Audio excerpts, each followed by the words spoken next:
Hello beautiful people and welcome back to another video. My name is Sakshi Patel and I'm 5th year pharmD student.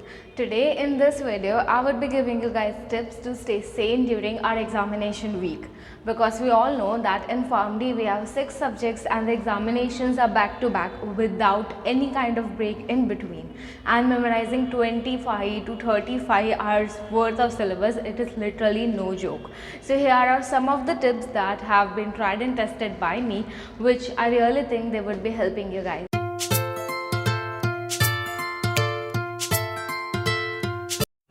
So the first step is to plan in advance, and by planning in advance I do not at all mean to plan 1 week or 2 weeks in advance, but at least a month in advance.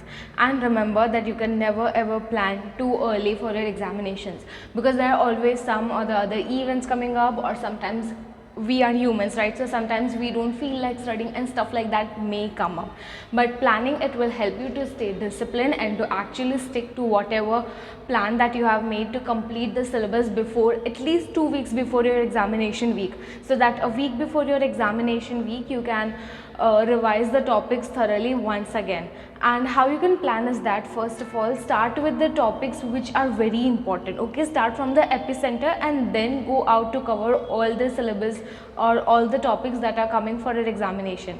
One mistake that I used to do, and that many of us actually do, is that we try to read all the syllabus. We start by reading all the syllabus, but don't do that. What you should do is that you should pick out the topics which are very much important. I've already made videos on different subjects and different topics that are important from those subjects.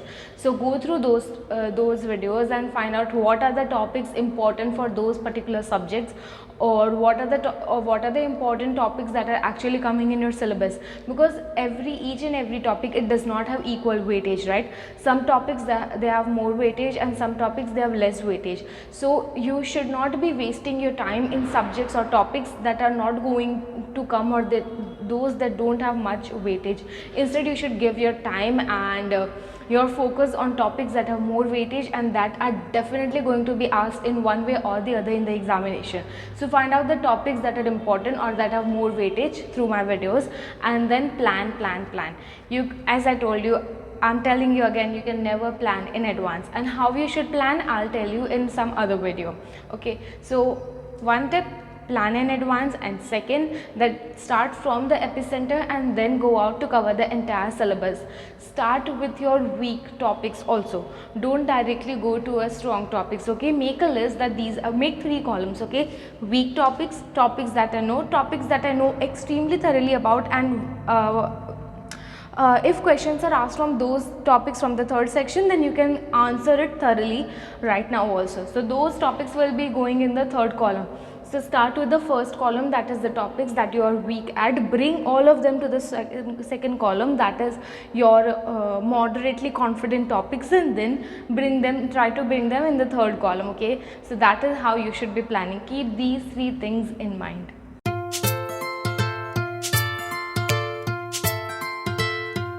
Alright, next step, it is execution, which is pretty much obvious, but it is extremely important.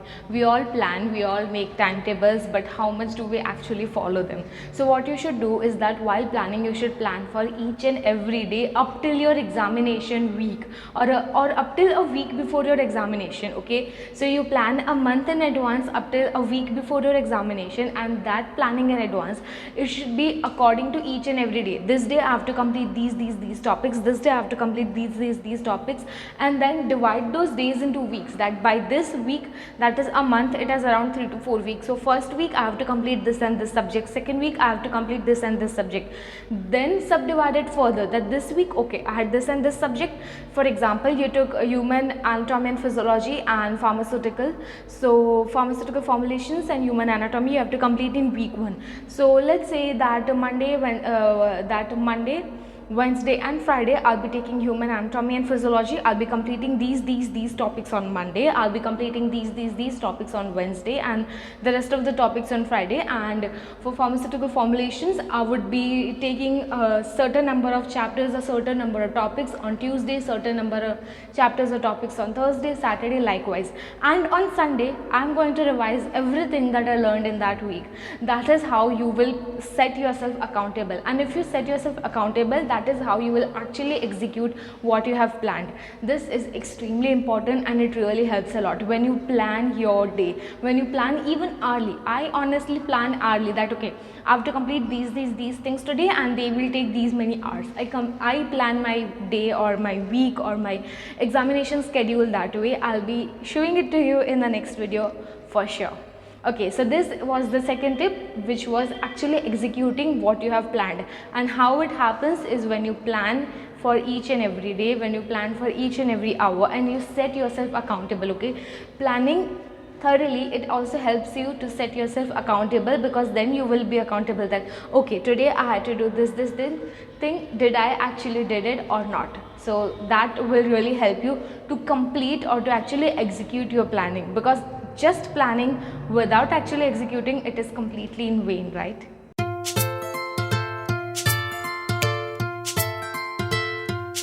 Alright, so the third tip, it is actually a part of what I told you in first tip, which is to start from inwards and then go over outwards, or to complete your entire syllabus. Because as I told you that if you give your time to subjects that have less weightage, it would really not fetch you much marks, and you will be disappointed. At the end of examination, you will be like, yeah, I practiced so much and still I did not get my practice worth. So that feeling, if you don't want to have, then really start planning in a way, or start from the topics that have more importance, that have more weightage in the subjects that are of your concern. And I have made year wise, subject wise video for the same, so please really go through them.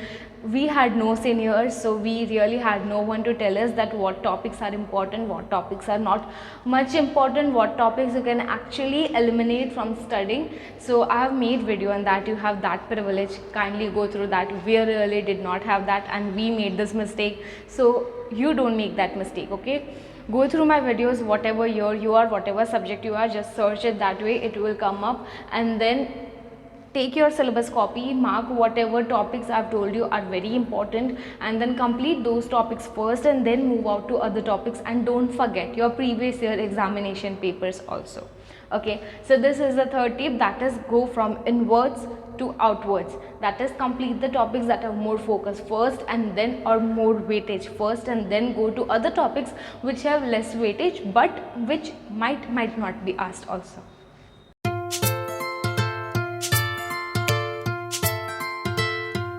Alright, so my fourth tip is to take meaningful breaks in between. If you are someone who tries Pomodoro technique, then you know what I mean. But if you are someone who does not read by Pomodoro technique, you guys, obviously every one of us takes breaks in between studying, right?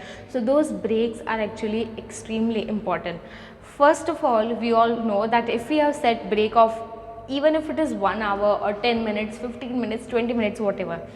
If you started Instagram, or if you started Facebook, or if you started just one match of COD, whatever, it can very quickly extend to 2 hours, 3 hours, 4 hours, right? So if possible, and to the extent whatever it is possible, try to eliminate electronics, or try to not use electronics in that break time. I myself, I use mobile so much each and every day. Honestly, all the reels, then COD and everything. Yeah, I do Netflix also. I binge watch so many episodes. But during examination, that has to be kept aside. Okay, if possible, what I do is that I cannot resist myself from watching Instagram reels. Okay, so I uninstall. I uninstall Instagram, I uninstall COD also if I have to, because I have college Wi-Fi, so I can, hostel Wi-Fi, so I can afford to do that. So I even uninstall COD, I uninstall Instagram, and maybe also Netflix I'll have to do, I don't know. Okay, so eliminate or uninstall the stuff if you have to, but those breaks are extremely important. Okay, what all you can do in those breaks, I'll make another video, but for now what you can do is that just shut your eyes and lay on your bed. This is literally the best way. Why? Because you concentrated deeply in your studies when you were studying, right? For example, you studied for 20 minutes and then you took 10 minutes of break.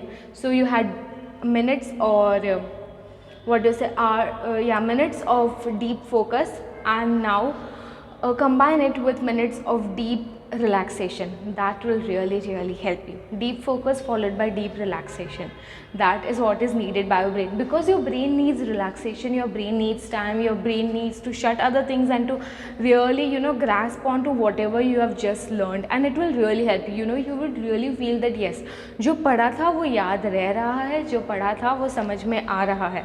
This will really happen if you do this. Okay, whenever I have studied for too long, then this is what I do. I study in the terrace hall we have, so I study there. There are no distractions there. Okay, so I study there. I walk and study. So again, there are no distractions. If you walk and study, you also stay active. Your brain is focused to the book only. So that was deep concentration work of worth. And then I go to my bedroom downstairs. I have sip of water and then I lay down on bed for 10 minutes, 15 minutes, whatever. Keep timer, and then I lay down. Having water, it will help me be hydrated, and also deep relaxation is very important during those days. It will also help you to eliminate burnout, to eliminate when you feel extremely tired and you don't feel like studying anymore.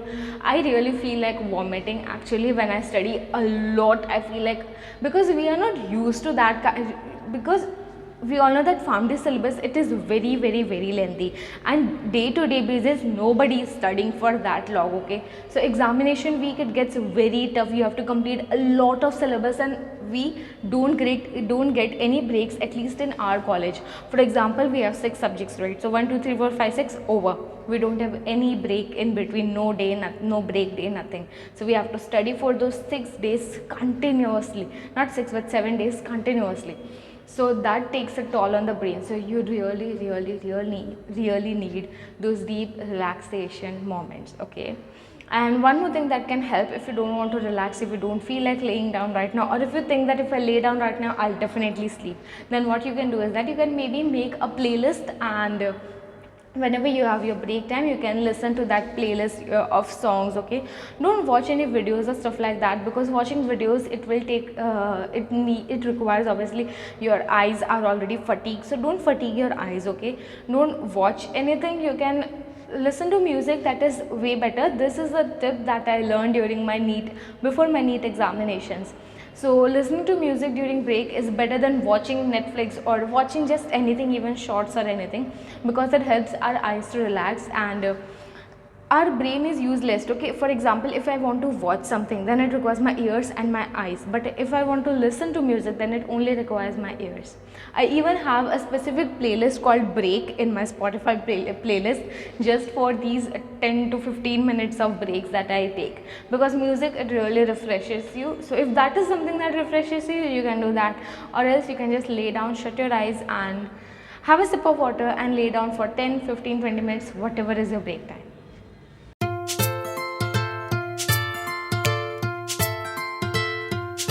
Tip number 5, and the last tip, it will sound very, I guess, orthodox, very common, and something I guess that your elder brother, sister, or your mom or dad might tell you, which is to eat healthy before and during your examination week.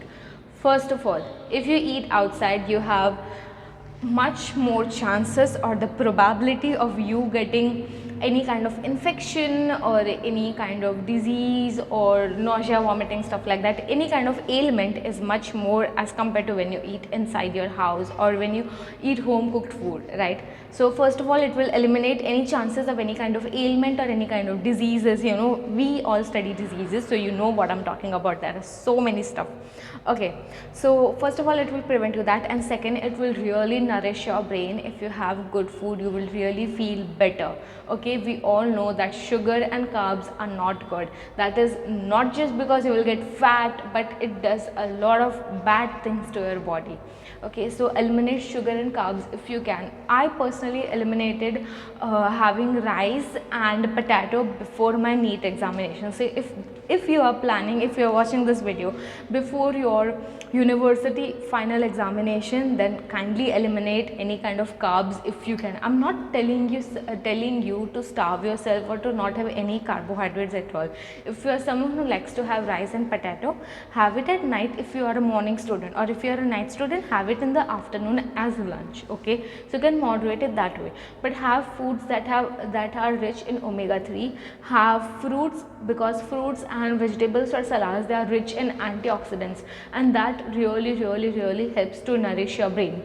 Whenever you eat sugar or whenever you eat another type of carbohydrate, it just tricks your brain, or our brain loves carbohydrates, our brain loves sugars. Okay, so it will just put you in that cycle of eating more, or rather than studying, you will be distracted into the sugar cravings. So if you want to really prevent that, have I'm really sorry, have more and more of antioxidants and omega-3 rich food. Okay, for example, have walnuts, which I know this is very common, but really just try it, even for once, even for just this examination, try it. Try to have more and more of fruits, more and more of salads. If you're not a fruit person, if you're not a salad person, add some chaat masala or whatever you want to.